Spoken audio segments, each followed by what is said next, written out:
हरे कृष्णा। तो आ गई है पार्श्व एकादशी जो कि बनाई जा रही है 14 सितंबर 2024 को।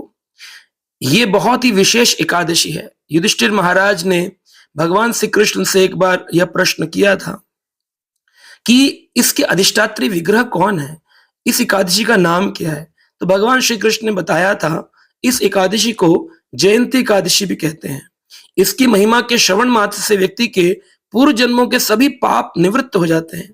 ये व्रत इतना उत्तम है कि इसके पालन से अश्वमेध यज्ञ का फल प्राप्त होता है। इस पवित्र व्रत का पालन करने हेतु व्यक्ति को वामन देव भगवान की आराधना करनी होती है और उनकी ही कथा का श्रवण करना होता है।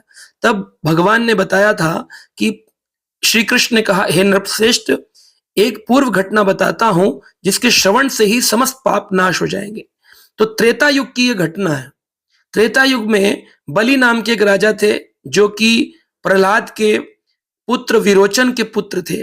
असुर कुल में उनका जन्म हुआ था। असुर कुल में होने के बाद भी वो भगवान के भक्त थे।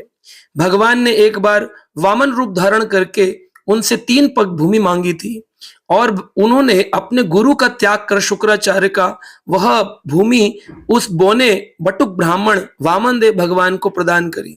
2 पग में भगवान ने समस्त सृष्टि को नाप डाला और तीसरा पैर पूछा, कहाँ रखूं। तब बलि ने कहा, आप मेरे सर पर अपना यह पैर रख दीजिए। इस प्रकार भगवान ने उनके सिर पर पैर रखकर उनको आत्मनिवेदन का आचार्य बना दिया और इस प्रकार वह सूतल लोक में वास करने लगे और कहा कि अगले मनवंतर के इंद्र तुम ही होगे।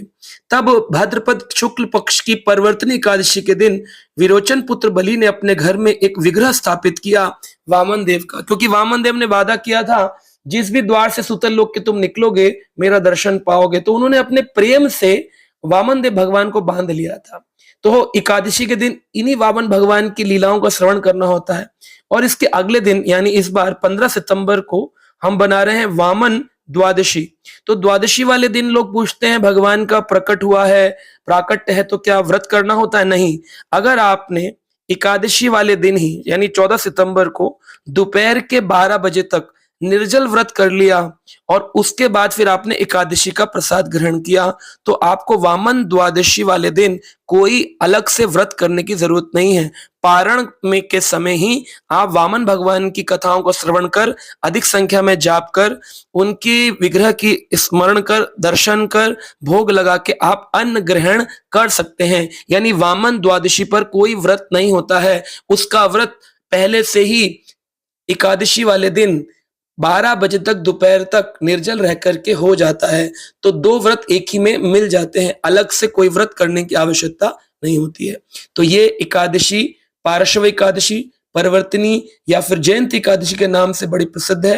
अवश्य ही भक्त लोग इसका पालन करें और इसमें भगवान वामन की कथाओं का अवश्य ही ध्यान पूर्वक श्रवण करें और कृपा प्राप्त करें। हरे कृष्णा।